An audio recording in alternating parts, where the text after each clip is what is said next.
Pancasila sebagai falsafah dan dasar negara kita, apalagi sudah jadi undang-undang. Justru karena dalam rangka membela dan menjaga bobot Pancasila sebagai falsafah ideologi bangsa dan negara kita, alangkah bangganya kita dan alangkah hebatnya Pancasila ini kalau berhasil kita berikan bukti bahwa di negara Pancasila itu umat Islam betul-betul memiliki kekuatan yang seperti diterapkan oleh dunia. Justru di negara yang berdasarkan Pancasila, di sinilah Pancasila akan jadi hebat. Tapi kalau sampai negara Pancasila ini, di negara Pancasila umat Islam itu rata-rata tidak sembahyang, kan bikin malu Pancasila ini, Bapak dan Saudara. Dan ini namanya kita telah merendahkan dan mengurangi bobot dan pamor daripada Pancasila ini. Di mana letaknya kehebatan Pancasila? Umat Islam rata-rata tidak sembahyang, kan bikin malu namanya, Bapak dan Saudara. Kan mengatakan Pancasila itu memang hebat. Apa bukti hebatnya? Di negara Pancasila umat Islam rata-rata sembahyang dengan baik, bersyahadat dengan baik, sehingga dia merupakan suatu kekuatan yang dapat memikul beban negara bagaimanapun beratnya. Nah itu yang namanya Pancasila yang hebat, Bapak dan Saudara. Kalau negara Pancasila ini umat Islamnya penjudi, pelacur, kan bikin malu ini Pancasila namanya.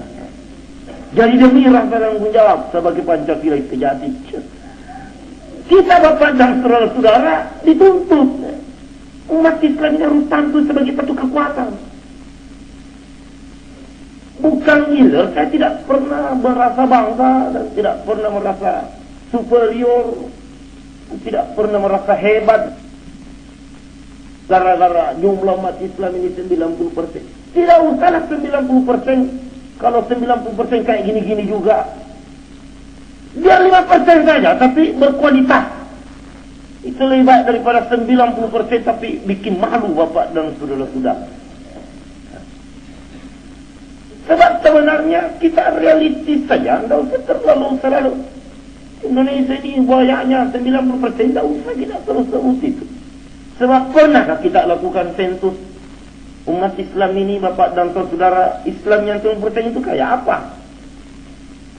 Saudara, kalau formulir Islam saudara ini apa meyakinkan? Itu nomor satu. Serikat mana ada isi munafik dan musyrik itu? Tapi kalau secara jujur kita lakukan evaluasi, kita ngomong-ngomong, wah kalau begitu maaf Pak ya Bapak, ini termasuk munafik, tapi jangan marah. Nah ini kalau dilakukan sensus begini, saya kira sudah terlalu banyak itu. Kalau ada 5% Bapak dan saudara, banyak sekali itu.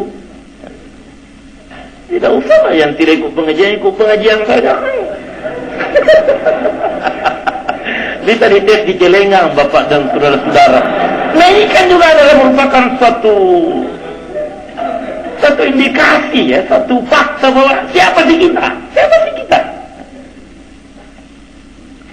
Kalau Umar bin Khattab datang kepada Nabi, ya Rasulullah, barangkali saya ini munafik. Umar ini ya Pak dan saudara,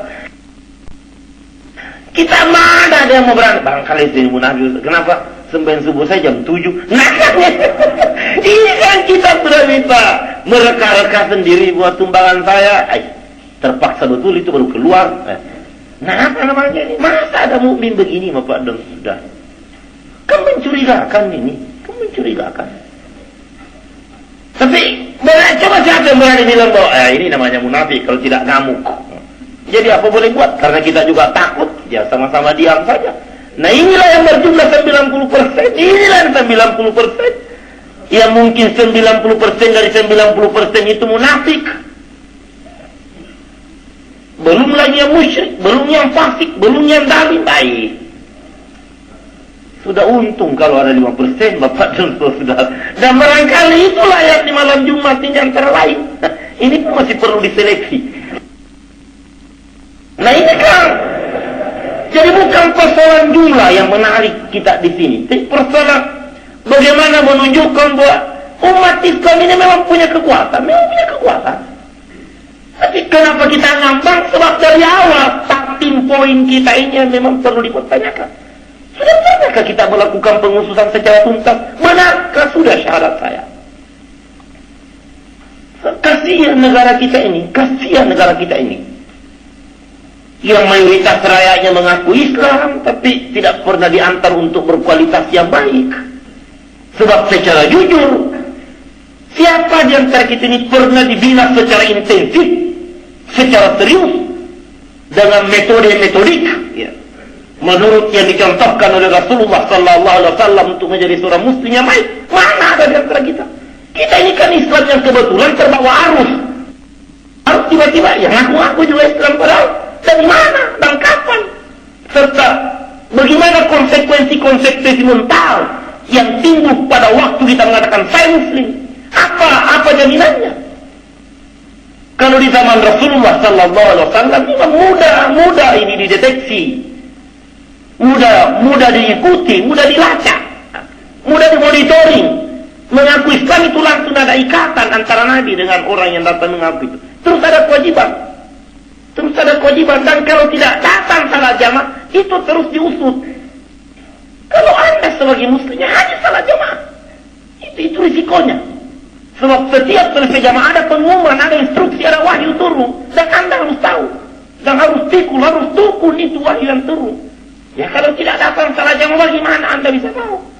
Sehingga setiap Nabi selesai salat jamaah, setiap selesai salat dia balik mengamati siapa yang tidak datang. Itulah sebabnya maka salat itu perlu bersaf yang rapi supaya mudah diketahui bahwa si tinggi ini tidak datang, tidak kelihatan lehernya, si pendek tidak kelihatan sebab berada. Karena nampak itu, tapi kenapa kalau tanah, kenapa tidak berhamburan saja ada di sudut-sudut sana ada? Kenapa mesti menghadap ke barat, menghadap ke kiblat, kemudian bersaf memudahkan kontrol? Mungkin mengatakan kalau begitu bikin absen saja. Bagaimana bisa bikin absen kalau jutaan nanti bapak dan saudara ribuan dan bagaimana biaya administrasi dan lain-lain? Bukankah dengan sistem begini banyak sekali nilai yang tumbuh di dalamnya? Di samping memudahkan Rasulullah untuk melakukan check-in, pengecekan langsung siapa yang hadir, siapa tidak hadir. Nah sekarang setelah kita begini, mana pernah ada pengawasan begini? Jadi merasa diri diawasi dalam salat ini kan tidak. Nah kalau sudah merasa tidak diawasi, di mana letak keterikatan kita sebagai seorang muslim ini? Berlanjut ini zakat, siapa yang kontrole? Siapa yang datang di rumah untuk menghitung harta kita? Dengan demikian, Anda keluarkan zakat sekian. Ini ketentuan dari Allah, tidak boleh ada manipulasi. Sebab risikonya di akhirat, dan tanggung jawab kepada pimpinan umat Islam. Katakanlah kepada Rasulullah Sallallahu Alaihi Wasallam waktu itu. Bagaimana caranya Nabi melacak itu salah bah. Gara-gara zakat dan marahnya Nabi, tidak pernah ada orang dimarahi sebagaimana marahnya kepada Sa'labah, sampai kepada Ali itu marahnya menurun. Gara-gara tidak mengeluarkan zakat. Ini risiko syahadat. Dari mana ada orang kaya sekarang dilacak zakatnya kayak Sa'labah dan diwariskan bilang itu jangan lagi terima zakatnya itu. Ngarut betul syahadat main-main. Syahadat ngolok-ngolok. Kalau memang betul Anda bersyahadat, syahadat ini kan penjualan diri. Bersyahadat itu sudah merupakan pernyataan surga, harga kita. Sehingga seluruh diri ini diserahkan kepada Tuhan, kepada agamanya. Jangan lagi main-main soal zakat, soal apa, bahwa mau spekulasi, mau sembunyi-sembunyi. Apa dikira Tuhan tidak lihat? Dan ini risikonya ditarik kembali surga itu sebagai harga pembelian. Sudah, kalau memang kau main-main berarti kau batalkan syaratmu kembali, terserah. Apa untungnya Tuhan? Jangan untungnya umat Islam yang lain. Ya ini kan risikonya ditanggung sendiri. Oke. Tapi jangan lagi diperhitungkan bahwa itu adalah umat kita, itu adalah kekuatan. Sebab itu beban. Itu munafik Bapak dan saudara-saudara. Mari kita baca sejarah para sahabat. Abu Bakar As-Siddiq adalah orang yang paling sabar di antara sahabat-sahabat itu. Abu Bakar seperti adalah orang tua yang begitu loyo, begitu lemas. Kalau Umar sudah ngamuk, dia nangis. Begitulah kira-kira profil potret Abu Bakar As-Siddiq sebagai sahabat yang begitu tinggi kadar dan bobot kesabarannya. Tapi bayangkan, pada waktu pimpinan diambil oleh Abu Bakar, diwariskan atau dilimpahkan oleh Rasulullah sallallahu alaihi wasallam, dan datang para sahabat membayat bahwa Abu Bakarlah sebagai khalifah, sebagai imam. Begitu dia tahu bahwa ada kelompok tidak mengeluarkan zakat, langsung dia keluarkan instruksi, kita perangi itu. Kurang ajar itu. Setelah main-main dengan syaratnya, apa dikira kita yang memerlukan dia? Kita perangi. Sebab inilah ancaman dan inilah kemerugikan kita. Diperangi Bapak dan Saudara. Kisah langsung menyangkut masalah pembatalan syahadat. Kalau sudah mulai zakat, mulai dimainkan.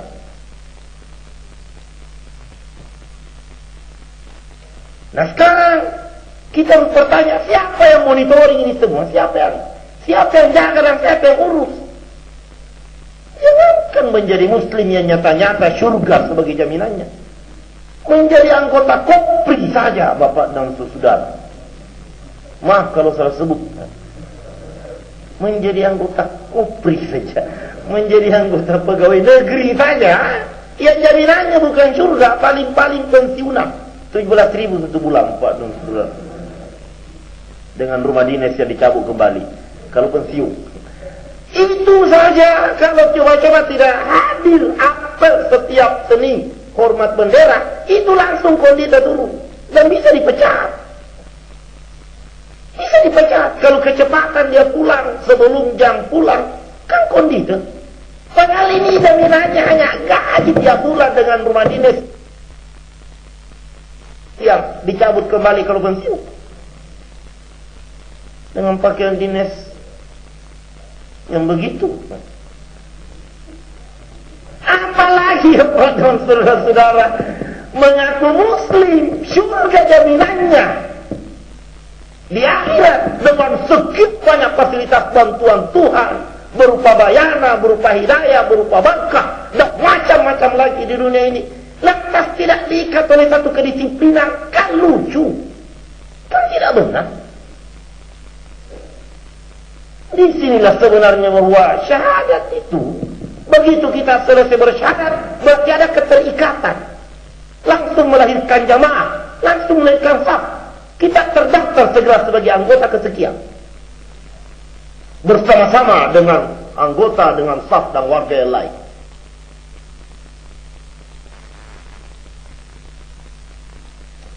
Kalau sudah terpadu 3-4 orang di dalam satu ikatan jamaah, itu sudah satu kekuatan.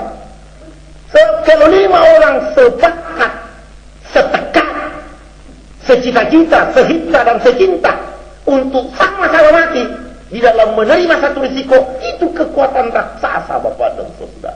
Biar 5 orang, asal betul-betul utuh sami'na wa ta'na'nya di dalam setiap penggarisan yang sudah disepakati, itu kekuatan yang mampu menyedot kekuatan Allah Subhanahu wa Ta'ala sebagai kekuatan lanjutan daripada kekuatan dasar yang timbul bersamaan setiap selesai orang itu bersyahadat. Inilah kekuatan, dan inilah sebenarnya Bapak dan saudara-saudara yang pernah kita lihat di dalam sejarah. Kejutan demi kejutan yang dilakukan oleh umat Islam pada zaman kejayaannya. Sejak di zaman Nabi Muhammad sallallahu alaihi wasallam, Khulafaur Rasyidin dan sampai abad ke-7. Dan inilah yang pudar. Inilah yang kemudian jadi kabur. Dan inilah pula akibatnya sampai umat Islam